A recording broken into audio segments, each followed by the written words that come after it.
नमस्कार, मैं हूं अजय कुमार। गर्मा गर्म चाय के साथ गर्मा गर्म खबर आपके लिए हम पेश करने जा रहे हैं। एक बात बताइए, जब खुसफुसाहट होती है, इधर उधर की बातें आती हैं, तो मजा आता है कि नहीं आता है? खास करके अगर दो फिल्म स्टार एक दूसरे के साथ आपस में दे भिड़े, ऐसा लगता है कि भाई और बताओ और क्या हुआ, अरे तुमने ये सुना, उसने ये कहा था। हम बात कर रहे हैं स्वरा भास्कर की और उनके साथ ही एक और ऐसी अभिनेत्री की जो कि राजनीति के अखाड़े में अपनी अपनी सोच की वजह से एक दूसरे के आमने सामने है। और ऐसी आमने सामने है कि जनाब हम क्या बताएं, हम तो बस चाय का घूंट पीने जा रहे हैं। खबर आप देखिए।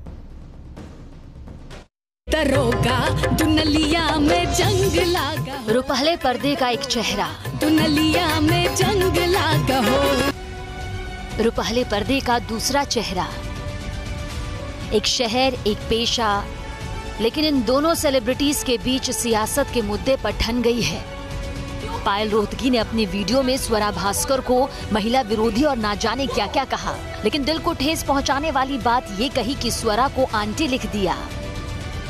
पायल को गुस्सा क्यों आया, स्वरा को आंटी क्यों कहा, अब सुनिए कैसे आग बबूला है पायल। कि आप अपने आप को फेमिनिस्ट भी कहती है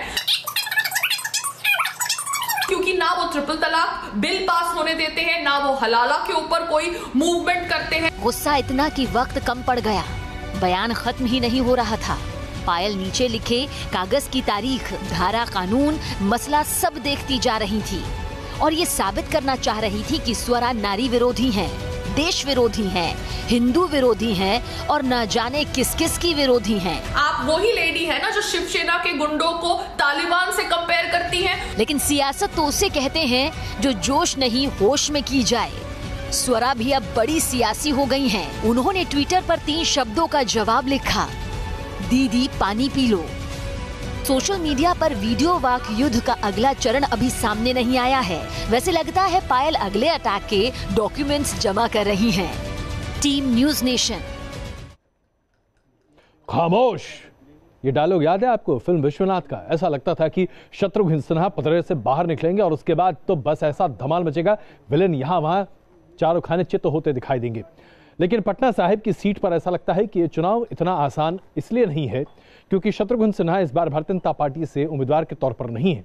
उम्मीदवार के तौर पर भारतीय जनता पार्टी से दरअसल रविशंकर प्रसाद हैं, जो कि सूचना एवं प्रसारण मंत्री और कानून मंत्री रह चुके हैं भारतीय जनता पार्टी की सरकार में। और अमित शाह उनके लिए रोड शो करने जा रहे हैं। ऐसे में शत्रुघ्न सिन्हा क्या वाकई में अपने विरोधियों को खामोश कर पाएंगे या दरअसल उनकी खुद की हालत पतली हो जाएगी, खामोश हो जाएंगे? ये एक बड़ा सवाल है, जनता तय करेगी। लेकिन अभी तो शत्रुघ्न सिन्हा फ्रंट फुट पर दे छक्का लगाए जा रहे हैं। देखा तो ये नहीं लड़ेगी। शाम कहाँ है? वो तो बिट्टो को लेकर दवाखाने गया है। आए तो उससे कह देना छेनू आया था। बहुत गर्मी है खून में, तो बेशक आ जाए मैदान में। छेनू का जमाना अभी गया नहीं, वही तेवर, वही अंदाज। लड़के को हाथ लगाया तो मोहल्ले का मोहल्ला उड़ा के रख दूंगा मैं। नहीं। और उसी शख्सियत के साथ सियासत करते हैं शत्रुघ्न सिन्हा। इनको इनकी औकात जरूर बता देंगे। बिहार की राजनीति में औकात और हैसियत का जिक्र बड़ा गंभीर माना जाता है। बिहारी बाबू ने बीजेपी क्या छोड़ी, विरोधी उनके मोहल्ले में आकर चुनौती देने की तैयारी कर रहे हैं। शनिवार को बीजेपी अध्यक्ष अमित शाह उसी पटना साहिब लोकसभा क्षेत्र में रोड शो करने वाले हैं, जहां शत्रुघ्न सिन्हा का पुश्तैनी घर है। जरा सुनिए शत्रुघ्न सिन्हा ने शाह के स्वागत के लिए क्या तैयारी की है। घर आएंगे तो चाय भी मिलेगी और चाहेंगे तो उनको पकौड़ा भी मिलेगा, जिस पकौड़े की आजकल बहुत चर्चा है। लेकिन हाँ, ये संदेश देने की कोशिश जो की है कि बिहारी बाबू को बिहार में हम उनकी औकात बता देंगे, तो इससे जरा बिहारी बाबू को जो लोग प्यार करते हैं, खासकर बिहार परिवार, चाहे जितने लोग वोट देते हैं, सपोर्ट करते हैं, जो लोग मानते हैं, चाहते हैं, जिनसे हमारा रिश्ता है गहरा, या पटना की जनता जनार्दन को, उनको आप चोट पहुंचाते हैं। ये अच्छी बात नहीं, ये भाषा ठीक नहीं है। शत्रुघ्न सिन्हा के इस गुस्से की बड़ी वजह है कि शाह का रोड शो उनके दरवाजे से होकर गुजरने वाला है। अब तो ये चिढ़ाने वाली बात हो गई। अमित शाह के रोड शो का जो रूट है, उसके मुताबिक अमित शाह का रोड शो पटना के कदमकुआं दुर्गा मंदिर से होकर हिंदी साहित्य सम्मेलन, बारीपत, बाकरगंज और उद्योग भवन होते हुए गांधी मैदान, करगिल चौराहा पर जाकर खत्म होगा। 2 किलोमीटर के इस रोड शो की शुरुआत कदमकुआं में जहां से होगी, उससे चंद मीटर की दूरी पर शत्रुघ्न सिन्हा का पैतृक घर है और शायद इसीलिए इस रोड शो को शत्रु को उनकी ईमान में चुनौती के तौर पर पेश किया जा रहा है। यह है पटना का कदम कुआं इलाका और मेरे ठीक पीछे जो दूसरा मकान यहाँ से है वो है सिने स्टार शत्रुघ्न सिन्हा का पैतृक आवास। शत्रुघ्न सिन्हा का पूरा बचपन, पूरी जवानी इन्हीं इलाकों में गुजरी और यहीं से वो मुंबई पहुंचे। अब इस जगह को दिखाने का मकसद ये है कि दरअसल मेरे पीछे जो सड़क दिख रही है, दरअसल यहीं से शनिवार की शाम अमित शाह का रोड शो होना है। बीजेपी के राष्ट्रीय अध्यक्ष अमित शाह इसी इलाके में रोड शो करेंगे जहां शत्रुघ्न सिन्हा का घर है। सियासी पंडित कह रहे हैं कि रोड शो का ये रूट जानबूझकर चुना गया है जिससे शत्रुघ्न सिन्हा को चुनौती दी जा सके। सारे के सारे लोग जाति संप्रदाय की सीमा को तोड़ करके मोदी जी को प्रधानमंत्री बनाने के लिए कटिबद्ध हैं। पूरा माहौल अंडर करंट, जबरदस्त अंडर करंट है और वो लोग तो जो जनता को खामोश करते थे उनको सबक सिखाने के लोग तैयार बैठे हैं। बात जब घर में घुसकर ललकारने की आई, बिहारी बाबू ने इसे धरती पुत्र का अपमान बता दिया। डीएनए की बात चैलेंज कर देते हो आप सबको, तो उसका तो जवाब मिल गया आपको, आपकी औकात बता दी गई। अब बड़े मियाँ तो बड़े मियाँ, छोटे मियाँ सुभान अल्लाह, हमारे जो अपने राष्ट्रीय अध्यक्ष हैं, अब वो ऐसी बातें कर रहे हैं, ऐसी भाषा का प्रयोग कर रहे हैं। मुझे पूर्ण विश्वास है कि इन्होंने बिहार की जनता को चोट पहुंचाई है और इससे ये लोग इनकी औकात जरूर बता दें। फिलहाल अमित शाह के रोड शो को लेकर इस सीट पर सियासी तपिश बढ़ी हुई है और महागठबंधन बीजेपी की इस चुनौती की काट खोजने में जुटा है। Rajneesh Sinha, News Nation, Patna. पूरी दुनिया में बंगाल की चाय जो दार्जिलिंग से निकल कर आती है बड़ी मशहूर है, इतनी चर्चित है कि क्या कहा जाए। लेकिन बंगाल में आजकल कुछ और ऐसा भी हो रहा है जिसकी वजह से बंगाल के नेता बड़े पैमाने पर सुर्खियां बटोर रहे हैं। ममता बनर्जी और भारतीय जनता पार्टी के बीच की अदावत तो आप जानते हैं, सुर्खियां लगातार बनी हुई हैं। लेकिन कुछ और नेता भी हैं जो अपने कार्यकलाप की वजह से न सिर्फ सुर्खियों में आते दिख रहे हैं बल्कि उनके ऊपर सवाल भी खड़ा किया जा रहा है। हम बात कर रहे हैं एक ऐसी नेता की जो कि कुछ वक्त पहले तक दरअसल सरकार में कार्यरत थी, लेकिन अब वो आ गई हैं भारतीय जनता पार्टी में। पश्चिम मिदनापुर में पिंगल जिले में गुरुवार में उनकी गाड़ी में तलाशी हुई। हम बात कर रहे हैं भारती घोष की, और इस भारती घोष की तलाशी के दौरान कार में 1 लाख रुपए से ज्यादा बरामद किए गए। तलाशी के दौरान इस बात को पुलिस ने सामने देखते हुए 4 घंटे तक पूछताछ की और उसके बाद भारती घोष ने दरअसल ये कहा कि उनके पास ये जो पैसा बरामद किया गया इसमें 50 लाख रुपया खुद उनका है। वो उनकी गाड़ी में उनके साथ संयोजक और ड्राइवर भी थे, इसलिए 50 लाख से ज्यादा की जो रकम है वो उनके संयोजक और उनके ड्राइवर का हो सकता है। यानी कि कुल मिलाकर जो स्थिति बनती दिखाई दे रही है, भारती घोष के ऊपर तलवार लटक रही है चुनाव आयोग की तरफ से, खास करके शुचिता के मुद्दे को लेते हुए। चलिए अब जरा एक और खबर आपको बताते हैं। चाय पीते पीते हमारे नेता चुनाव के मौसम में न सिर्फ लोगों के साथ जनसंपर्क करने में बहुत तेजी से आगे बढ़ते हैं, बल्कि इस बात पर भी ध्यान देने लगते हैं कि आप कितने अच्छे हैं, कितने भोले हैं। कहीं चाय की दुकान पर रुक जाएंगे, जैसे यहाँ पर रुक जाएंगे, पूछेंगे भाई कैसे हो, क्या चल रहा है, आजकल अच्छा है कि नहीं। जब सत्ता में होते हैं तो फर्राटे से निकल जाते हैं, लेकिन जब चुनाव होते हैं तो ये सब कुछ होता दिखाई देता है। अब शिवराज सिंह चौहान को ही देख लीजिए, मुख्यमंत्री थे तो क्या अपनी गाड़ी को रोककर कभी किसी के लिए मदद के लिए 2 कदम आगे भी बढ़े? जाहिर सी बात तो हो ही नहीं पाता, समय ही नहीं मिलता, रूट लगा दिया जाता है। लेकिन अब शिवराज सिंह चौहान चुनावी मौसम में बाहर निकलकर अपने मानवीय पक्ष को सामने रख रहे हैं। एक व्यक्ति घायल था, उसकी मदद के लिए सामने उतर पड़े। देखिए हमारे दयालु नेता। एक गाड़ी में छोड़ा, बीच सड़क पर खड़े शिवराज सिंह चौहान परेशान दिख रहे हैं। अरे गाड़ी में डालो ना, अपनी गाड़ी भेजो, एक अपनी गाड़ी भेजो। चिलचिलाती धूप में शिवराज सिंह इसलिए परेशान है क्योंकि एक शख्स सड़क हादसे में जख्मी हो गया है। शिवराज सिंह चौहान उसके इलाज का इंतजाम करना चाहते हैं। एक गाड़ी अपनी गाड़ी आगे करो। तब तक वहाँ एक पुलिस वाला भी पहुँच चुका था। शिवराज सिंह के कहने पर एक टैक्सी नंबर कार आई और फिर शिवराज सिंह ने अपने हाथों से कार का गेट खोलकर उस जख्मी युवक को कार में बैठाया और ड्राइवर को नसीहत भी दी। ये छोड़ के फिर बाहर जाना चाहिए। जख्मी और उसके सहयोगी कार में बैठ गए। फिर शिवराज ने एक पुलिस वाले को भी साथ भेजा। कौन पुलिस वाले साथ जा रहे हैं? आप जाओ। सारे लोग कार में बैठ ही रहे थे कि शिवराज सिंह की नजर जख्मी की चप्पल पर पड़ी तो उन्होंने उसे भी कार में रखवाया। जब कार जख्मी शख्स को लेकर रवाना हुई तभी शिवराज सिंह आगे की ओर रवाना हुए। शिवराज सिंह ही नहीं, इस बार के चुनाव में कई ऐसे नेताओं की मददगार तस्वीरें सामने आ चुकी हैं, जिसमें उनका सियासत से अलग पहलू दिखता है। इस सीजन में सबसे पहली शुरुआत राहुल गांधी के एक वीडियो से हुई थी, जब उन्होंने दिल्ली में एक जख्मी पत्रकार को अपनी कार में बैठाकर अस्पताल पहुंचाया था। हालांकि इस मदद वाले वीडियो की मंशा पर कई तरह के सवाल निशान भी खड़े हुए थे। Team news nation. अब जब चुनावी चर्चा हो ही रही चाय की दुकान पर, तो जरा इस बात पे भी जरा गौर फरमाइए, पाकिस्तान में नेताओं के दिमागी दिवालियापन का क्या कहा जाए। फवाद चौधरी, जो कि पाकिस्तान के सूचना एवं प्रसारण मंत्री भी हैं, वो अंतरिक्ष का मामला भी देखते हैं। उनके ऊपर एक सवाल रखा गया कि भाई भारत अंतरिक्ष क्षेत्र में इतनी तरक्की कर रहा है, रात दिन आगे बढ़ता चला जा रहा है, पाकिस्तान क्या कर रहा है। तो उन्होंने कहा कि भारत जो कुछ भी कर रहा है करता रहे, हम भारत को बहुत जल्द पछाड़ देंगे। जैसे ही उन्होंने कहा, वहां पर जोरदार ठहाके लगने लगे। भाई चाय की दुकान होती तो फिर भी समझ में आती, संसद में हो रहा है। फवाद साहब कुछ तो कीजिए। Pak science fiction Fawad Chaudhry take 1। दूरबीन हबल है जो दुनिया की सबसे बड़ी दूरबीन है, जो कि स्पार्को ने भेजी हुई है। Pak science fiction Fawad Chaudhry take 2। ये बात सही है कि नासा ने हबल जो है वो भेजी है। पाकिस्तानी सियासतदानों के ज्ञान और पाक के विज्ञान की गंभीर चर्चा सुनेंगे तो हंसते हंसते लोटपोट हो जाएंगे। बात नहीं कर रहे। जी। दरअसल पाक की संसद में कुछ सांसद पहुंचे थे। चर्चा विज्ञान पर शुरू हुई। पीपुल्स पार्टी की महिला सांसद मंत्री फवाद चौधरी के उस बयान का मजाक उड़ा रही थी, जिसमें उन्होंने हब्बल दूरबीन को पाकिस्तान का बता दिया था। अभी 4 चांद लगा के अभी वो साइंस एंड टेक्नोलॉजी में काम कर रहे हैं। नासा में स्पेस में वो कहते हैं कि हबल भेज रहे हैं स्पार्को की तरफ से। माशाल्लाह। सांसद तंज कर रही थी और स्पीकर साहब शाबाशी दे रहे थे।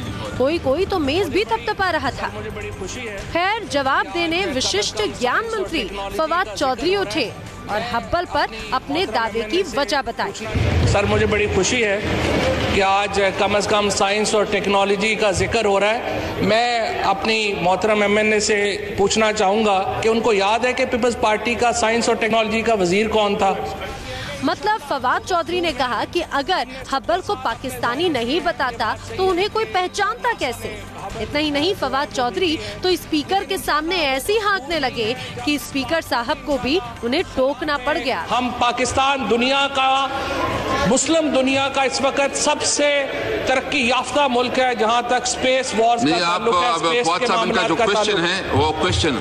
और फिर जैसा कि पाकिस्तानियों की तासीर है, मुसीबत में वो भारत का नाम लेकर छिप जाते हैं। फवाद ने भी ठीक वैसे ही किया, भारत का नाम लेकर लंबी चौड़ी बातें कह दी। जिस तरह हिंदुस्तान ने अभी खला में एक कारनामा किया है, इंशाल्लाह वो वक्त दूर नहीं है जब पाकिस्तान भी इंशाल्लाह ताला खला में पहुंच जाएगा। अब ये समझना मुश्किल है कि फवाद पाकिस्तान को ही अंतरिक्ष में भेजना चाहते हैं कि कोई स्पेस प्रोग्राम भी है, क्योंकि भारत ने तो अभी स्पेस में मिसाइल अटैक करने की क्षमता हासिल की है। और पीएम मोदी हिंदुस्तान के उस दम का जिक्र भी अक्सर करते हैं। लगता है पीएम मोदी के भाषणों और भारत के अंतरिक्ष में कामयाबी को पाकिस्तान के मंत्रियों ने दिल पर ले लिया। असर दिमाग तक पहुंचा तो कभी हब्बल को पाकिस्तानी बता दिया, तो कभी पाक को सबसे तेज बढ़ती space power. Team news nation. दूर नहीं है जब अब क्या किया जाए, पाकिस्तान का हबल टेलीस्कोप पाकिस्तान का हो गया, भारत को पछाड़ देगा पाकिस्तान अंतरिक्ष में। चुनाव हमारे यहाँ हो रहे हैं, चुनावी भाषण पाकिस्तान में जबरदस्त तरीके से हो रहे हैं। शाम की चाय के साथ जब आप चाय की दुकान पर बैठे हों तो कई बार मंदिर के घंटे भी बजते रहते हैं और आपको याद आता है शाम होते होते कैसे पूजा अर्चना होती है। तो आइए जरा अब आपको ले चलते हैं बद्रीनाथ। बद्रीनाथ में कपाट खुले हैं और उसके साथ ही भगवान के दर्शन के लिए बड़ी संख्या में लोग वहां उपस्थित हो रहे हैं।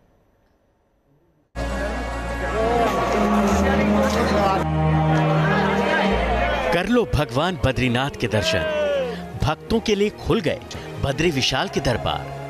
जहां भगवान विष्णु विराजते हैं उस पावन धाम के कपाट खुल गए हैं। वैदिक मंत्रोच्चार के साथ सुबह 4:15 पर भगवान बद्रीनाथ मंदिर के कपाट खोल दिए गए। कपाट खुलने के साथ ही दर्शन के लिए श्रद्धालुओं की भारी भीड़ जुटी हुई है। अब श्रद्धालु 6 माह तक भगवान बद्री विशाल के दर्शन कर सकेंगे। बद्रीनाथ की जय जयकार से पूरे बद्री विशाल का धाम नारायण की गूंज से गुंजायमान हो उठा। इस दौरान श्रद्धालुओं में काफी उत्साह देखा गया। कपाट खुलने वाले दिन आते हैं, लेकिन इस बार प्रशासन ने बहुत अच्छी व्यवस्था की है। हर बार मनोकामना पूरी होती तभी तो हर साल आता हूँ, ये तो विश्वास है। आज मेरे पास जो भी कुछ बद्रीनाथ धाम को फूलों से सजाया गया है। जानकारी के मुताबिक कपाट खुलने से पहले ही 8000 से ज्यादा श्रद्धालु बद्रीनाथ धाम पहुंच चुके हैं। प्रदेश सरकार ने दावा किया है कि इस बार श्रद्धालुओं की सुविधा के लिए ज्यादा इंतजाम किए गए हैं। बद्रीनाथ धाम में आकर के बहुत अच्छा, बहुत सुकून सा लगा और हम लोग किस्मत वाले हैं जो हम लोग यहाँ तक आ गए हैं। लोगों ने, हमको तो मिलिट्री ने मना कर दिया था, उसमें हमारे ड्राइवर है यासीन जी, जिन्होंने हम लोगों को हिम्मत बंधाई और वो भी आए और हम लोग भी आए, यहाँ के बाबा के दर्शन किए हम। में कहीं नहीं है, भगवान नारायण साक्षात यहाँ पर निवास करते हैं। सभी श्रद्धालुगण बड़े उत्साह के साथ भगवान के दर्शनों को यहाँ पर उमड़ रहे हैं। कठिन रास्तों से होते हुए इस धाम तक पहुँचा जाता है। सर्दियों में बर्फबारी होने की वजह से बद्रीनाथ धाम की यात्रा बंद कर दी जाती है। 4 धाम की यात्रा कपाट खुलने के बाद 6 माह तक चलती है। इस यात्रा के दौरान देश विदेश से आने वाले श्रद्धालु दर्शन करने आते हैं। Nitin Semal, team News Nation. आइए गर्मा गर्म चाय के साथ जरा सांप सीढ़ी का खेल आपको समझाएं। दरअसल हमारे देश की राजनीति में सांप सीढ़ी का एक अलग अपना ही महत्व है। जरा इस बोर्ड को देखिए। बोर्ड को देखने के साथ ही आप समझ जाइएगा कि कैसे यहाँ चालें अलग अलग चली जाती हैं। खेल तो एक डाइस से होता है, लेकिन जब गोटियां यहाँ खिसकने लगती हैं तो कभी सीढ़ी तो कभी सांप खा जाता है। और यही हमारे देश की राजनीति का हाल भी है। अब जरा इस बात पर ध्यान दीजिए। Operation lotus. ऑपरेशन लोटस का मतलब था कि पश्चिम बंगाल में किस तरह से 40 से ज्यादा विधायक भारतीय जनता पार्टी के टच में है, या कोई और नहीं, खुद प्रधानमंत्री नरेंद्र मोदी कहते हैं।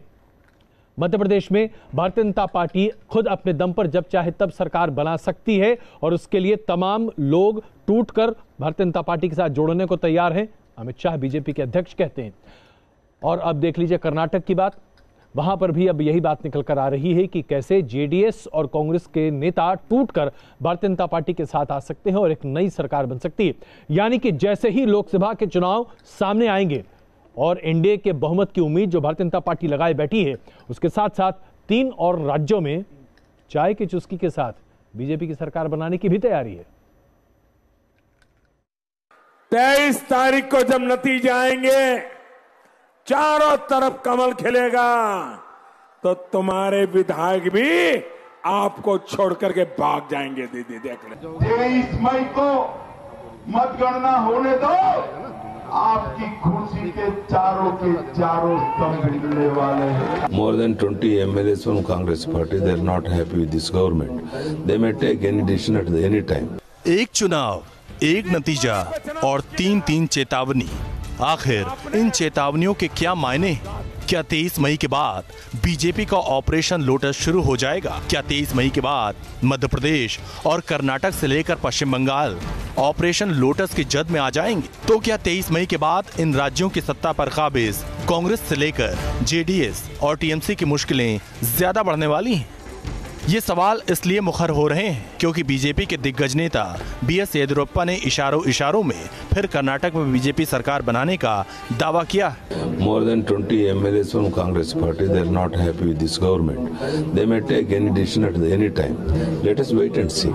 येदियुरप्पा के इस बयान ने कर्नाटक में सियासी हलचल को तेज कर दिया है। अपने दावे के पक्ष में येदियुरप्पा सियासी अंकगणित का खेल भी समझाते हैं। उनके मुताबिक कर्नाटक विधानसभा की 2 सीटों के लिए 19 तारीख को होने वाले उपचुनाव बीजेपी जीत जाएगी और प्रदेश में बीजेपी के सरकार बनाने का रास्ता और आसान हो जाएगा। We are going to win Kundgold and Chincholi by election. This is a very important election because we are already 104 members. Another, if you add 2 MLAs, we are going to have 106 and 3 independents also supporting us. So it will help to us in future politics. सवाल है कि क्या विधायकों के हेरफेर से सत्ता परिवर्तन की कवायद अभी से शुरू हो गई? प्रधानमंत्री नरेंद्र मोदी भी बंगाल की एक रैली में ऐसा ऐलान कर चुके हैं। तुम्हारे विधायक भी आपको छोड़ करके भाग जाएंगे। दीदी देख लेना। आज भी दीदी तुम्हारे 40 विधायक मेरे संपर्क में है। आज भी विधायकों के बारे में दावे महज 2 राज्यों तक ही सीमित नजर नहीं आ रहे। रीवा की एक रैली में बीजेपी अध्यक्ष अमित शाह ने भी कुछ ऐसी ही चेतावनी दी थी। कार्यकर्ता को दबाकर अब चुनाव जीतेंगे। 23 मई को मतगणना होने दो, खुशी के चारों स्तंभ हिलने वाले हैं। सियासी पंडितों की माने तो मध्य प्रदेश और कर्नाटक में बहुमत के जादुई आंकड़े से महज कुछ नंबर दूर बीजेपी सत्ता का खेल बदल सकती है। इसमें कोई दो राय नहीं कि राजस्थान और छत्तीसगढ़ में भी बीजेपी ऑपरेशन लोटस का विस्तार कर सकती है। हालांकि पश्चिम बंगाल को लेकर इनके दावों में कितना दम है, ये तो आने वाले वक्त में ही साफ हो पाएगा। Team news nation. तो जनाब, सांप सीढ़ी का खेल तो यहाँ हो गया, लेकिन चाय की दुकान पर बैठे हैं तो कई बार चुस्की के साथ बहुत कुछ और भी हो जाता है। अब जैसे माइक है, माइक अगर अच्छे से ना चले तो बोलते रह जाइए, आप कौन सुन रहा है। यही हुआ राहुल गांधी के साथ। मंच पर खड़े थे, मंच सजा हुआ था, भाषण दे रहे थे, पंजाब में खड़े थे, लेकिन उसके बाद क्या हुआ? उसके बाद अचानक माइक खराब हो गया। ऐसा खराब हुआ कि राहुल गांधी कुछ बोल ही नहीं पा रहे थे। इतनी बुरी हालत हो गई कि वो झंझनाने लगे, अरे भाई ठीक करो, हम इतनी देर से खड़े हैं यहाँ पे। तकलीफ होने लगी। अब बंसल साहब वहीं खड़े थे, वो भी ठीक नहीं करवा पा रहे थे। माइक को पकड़ा, ठोका, पीटा, टोइंग टोइंग, माइक टेस्टिंग सब कुछ कर लिया, कुछ नहीं हो पा रहा था। उसके बाद फिर मैकेनिक आया, मैकेनिक ने उसको ठीक किया। चलिए, शुक्र है चाय की दुकान पर कम से कम आवाज नहीं जाती हमारी।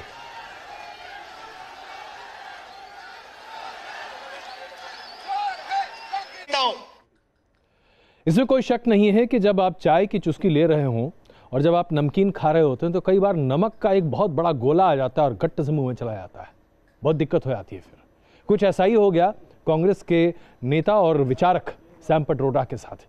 सैम पिट्रोडा ने 1984 के दंगों के बारे में एक ऐसी टिप्पणी कर दी जिसे लेकर बवाल मच गया। उन्होंने कह दिया, हुआ था तो हुआ होगा। अरे भाई साहब, आप इस तरह की बात कैसे कर सकते हैं? वो भी तब जबकि एक दंगे की वजह से 3000 से ज्यादा लोग मारे गए थे। संवेदना नाम की कोई चीज भी तो होती है।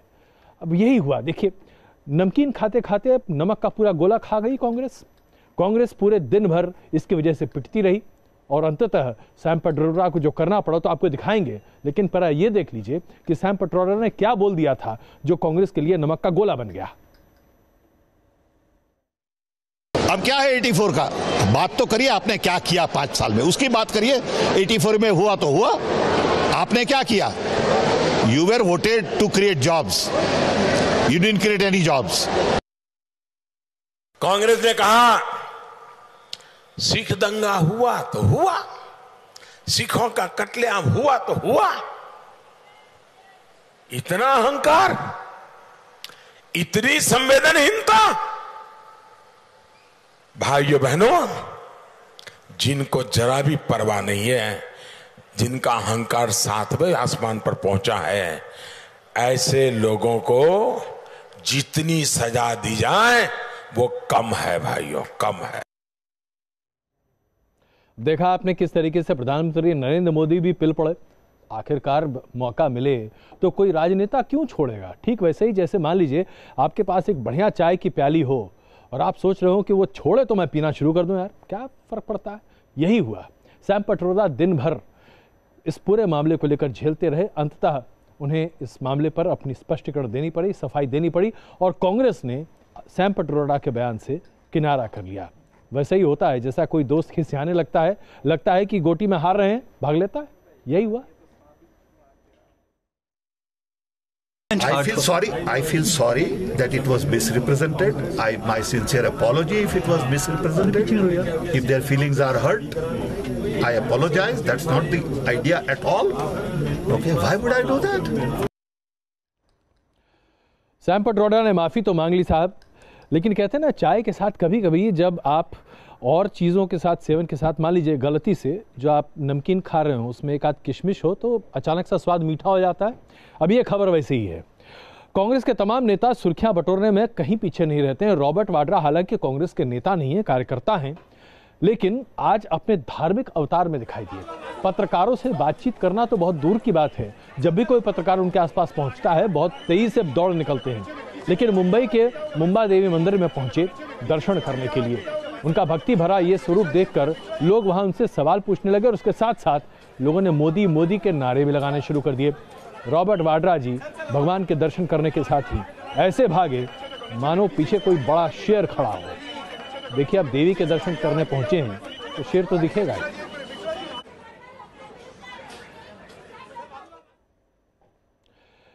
कभी कभी बातचीत करते करते हम आपस में इस बात की गंभीरता को भी समझने की कोशिश करते हैं कि आखिरकार हम अपनी देश की सुरक्षा को लेकर क्या कर रहे हैं। हम बात कर रहे हैं जम्मू कश्मीर की साहब, और ये बात गंभीर इसलिए है क्योंकि चाय की दुकान पर चाय पीते पीते कई बार विचार विमर्श अलग अलग तरीके का होता है। क्या देश की सुरक्षा हमारे लिए महत्वपूर्ण नहीं है? क्या देश की अस्मिता हमारे लिए ज्यादा महत्वपूर्ण नहीं है? कश्मीर में जिस तरह से पत्थरबाजी एक बार फिर बड़े पैमाने पर हो रही है, ये अपने आप में चिंता का विषय है। ISIS के झंडे फहराए जा रहे हैं और ऐसे में पुलिस को और सुरक्षा बलों को आंसू गैस के गोले छोड़ने पड़े हैं।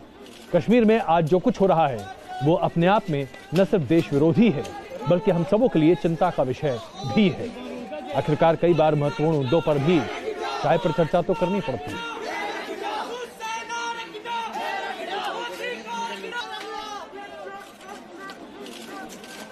रही इसके साथ साथ आपको यह भी बताएं कि आज शोपिया में बहुत अच्छा हुआ कि एक आतंकवादी को भारतीय फौज ने मार गिराया। आखिरकार ऐसा क्यों नहीं होना चाहिए? वो तमाम लोग जो हिंदुस्तान की पैदाइश हैं, उन्हें किसने अधिकार दिया कि हिंदुस्तान के खिलाफ कुछ करें? Islamic state of Jammu Kashmir इस नाम की संस्था का प्रतिनिधित्व करने वाला एक आतंकवादी आज सुरक्षा बलों के द्वारा मारा गया। इससे बेहतर बात और क्या हो सकती है?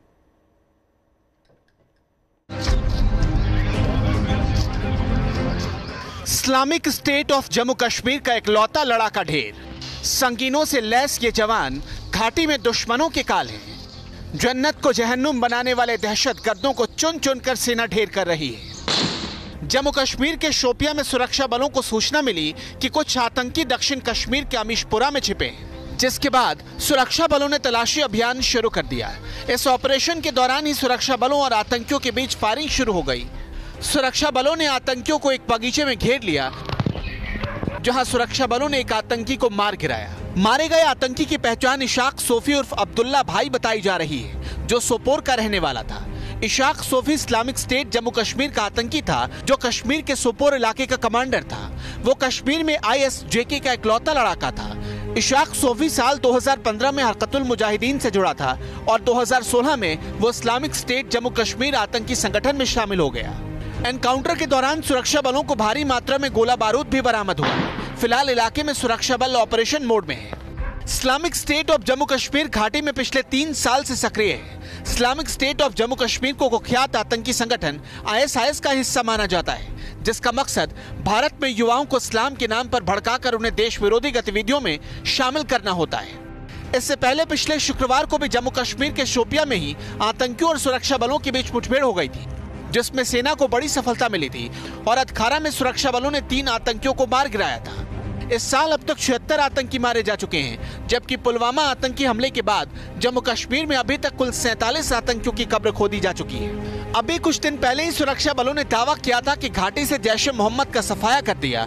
अब इस्लामिक स्टेट जम्मू कश्मीर के इस लड़ाके को दोज़ख की राह में पहुंचाने के बाद जम्मू कश्मीर की शांति के लिए एक और कदम आगे बढ़ा दिया है। Team news nation. चुनावी माहौल में दावे तो बड़े बड़े किए जाते हैं, लेकिन राजनेताओं के दावों को जब आप जमीनी हकीकत पर देखें तो उसका परिणाम कुछ अलग दिखाई देता है। अब चाय के साथ अपनी आवाज को आप कैसे बुलंद कर सकते हैं, अगर यह समझना है आपको तो देखिए रिपोर्ट। हंगामे की यह तस्वीर MP के दमोह जिले की है। आपको पूरा मामला बताएं उससे पहले एक बार ये वीडियो देखिए। हंगामा कर रहा युवक हाथों में कुल्हाड़ी लेकर ब्लॉक ऑफिस में घुस गया। जब तक किसी को समझ आता, युवक ने कुल्हाड़ी निकाल ली। कुल्हाड़ी लहराता युवक किसी को गाली दे रहा था।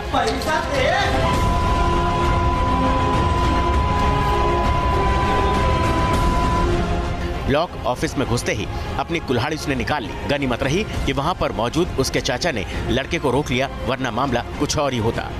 ये युवक इसलिए हिंसा पर उतारू था क्योंकि आरोप है कि ब्लॉक के ऑफिसरों ने उसके PM आवास योजना का पैसा रोक रखा था और रिश्वत मांग रहे थे। रोहित यादव जी ने 13 महीना पहले हमसे बोली कि लाखन की किस्त के लिए हमको 25,000 रुपया चाहिए, तो हमने उनको पैसा दिया 15,000 रुपया तुरंत में। फिर 15,000 देने के बाद में तो 8-10 महीना चलो जी कह ले हम 12 दिन में किस्त डाल देंगे। हमने सर थोड़ी जल्दी डाल देना। फिर अभी इनने किस्त सी 13 महीने रोक दी। जब 13 महीना इनने किस्त रोकी और आखिरी पे हमारी बने जन की लगो ने आ गई, इनने बोली तो ये 5000 और दो। हालांकि ब्लॉक के अधिकारियों ने सभी आरोपों को गलत बताते हुए कहा कि आरोपी पीएम आवास पाने की योग्यता नहीं रखता। कोऑर्डिनेटर से जब इस संबंध में हमने पूछताछ करी तो ब्लॉक कोऑर्डिनेटर द्वारा पहले ही पत्र जारी किया गया था इस आशय का कि जो प्रधानमंत्री आवास है वो अपात्र व्यक्ति को दिया गया है और उसकी राशि की वसूली भी हमने मुख्य कार्यपालन अधिकारी जिला पंचायत को प्रस्तावित कर चुके हैं। अफसरों के दावे और युवक के आरोपों की हकीकत पुलिस करेगी, लेकिन इस घटना को देखकर लगता है कि सरकार की जन कल्याणकारी योजनाओं को लेकर होने वाले भ्रष्टाचार पर अभी भी काबू नहीं पाया जा सका है। Team news nation. चाय की दुकान पर जब हम बैठते हैं तो कई बार बहुत ध्यान से बैठना पड़ता है। पता चला आसपास कॉकरोच कीड़े घूमते हुए दिखाई देते हैं। होता है, स्वच्छता अभियान है, लेकिन कई बार दिक्कतें हो जाती हैं। लेकिन हम तो हिंदुस्तान में स्वच्छता की बात कर रहे हैं। आपको दिखाते हैं फिलीपींस के राष्ट्रपति की यह तस्वीर।